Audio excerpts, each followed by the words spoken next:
हम जानते हैं कि इस पृथ्वी लोक पर 84 लाख योनियों में से एक मनुष्य योनि है और इसी में जन्म लेकर हम इस संसार में आते हैं। धर्मशास्त्रों के अनुसार मनुष्य को अन्य योनियों की तुलना में सबसे अधिक कष्ट भोगने पड़ते हैं। भागवत पुराण में इसका विस्तार से वर्णन किया गया है कि मनुष्य को जन्म से मृत्यु तक क्या क्या कष्ट और सजाएं मिलती हैं। जब कोई प्राणी मनुष्य के रूप में जन्म लेता है तो उसे पहले ईश्वर द्वारा तय किए गए वीर्य से गर्भ में प्रवेश मिलता है।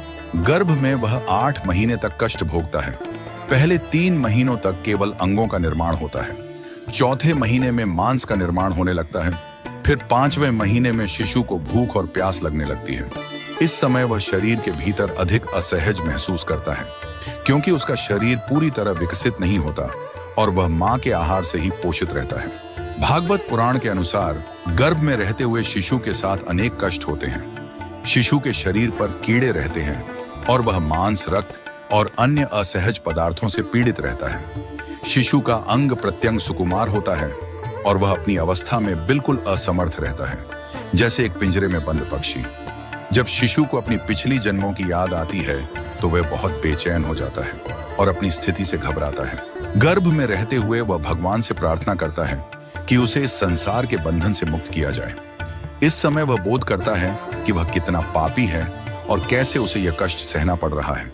लेकिन फिर भी जब वह इस शरीर में आता है तो उसका स्मरण पूरी तरह से नष्ट हो जाता है। 9वें या 10वें महीने में जब मनुष्य इस मृत्यु लोक में आता है तो उसे अत्यधिक पीड़ा होती है। वह जोर जोर से रोता है और इस कष्ट भरे संसार में आने के बाद उसे खटमल, चींटियां और अन्य कीड़े उसे कष्ट देते हैं। शिशु को हर क्षण में किसी न किसी कष्ट का सामना करना पड़ता है। मानव जीवन में भी अनेक कष्ट होते हैं। भागवत पुराण में यह भी बताया गया है कि यदि किसी व्यक्ति ने अपने जीवन में जैसे किसी ने अपने जीवन में पाप किए हैं, जैसे दूसरों का शोषण, हत्या या बुरा व्यवहार, तो उसे अगले जन्म में भी उसी कर्म का फल भोगना पड़ता है। मनुष्य जो अच्छे या बुरे कर्म करता है उनका असर उसके अगले जन्म पर पड़ता है। भागवत पुराण में यह भी बताया गया है कि यदि किसी व्यक्ति ने अपने जीवन में गलत संगत की, विशेषकर यदि वह स्त्रियों के साथ अनुचित संबंध बनाता है, तो उसे अगले जन्म में स्त्री योनि प्राप्त होती है। एक व्यक्ति जब जीवन में अच्छे कर्म करता है तो उसे उसके अच्छे कर्मों का फल मिलता है, लेकिन यदि वह बुरे कर्म करता है तो उसे उसकी सजाएं भोगनी पड़ती हैं।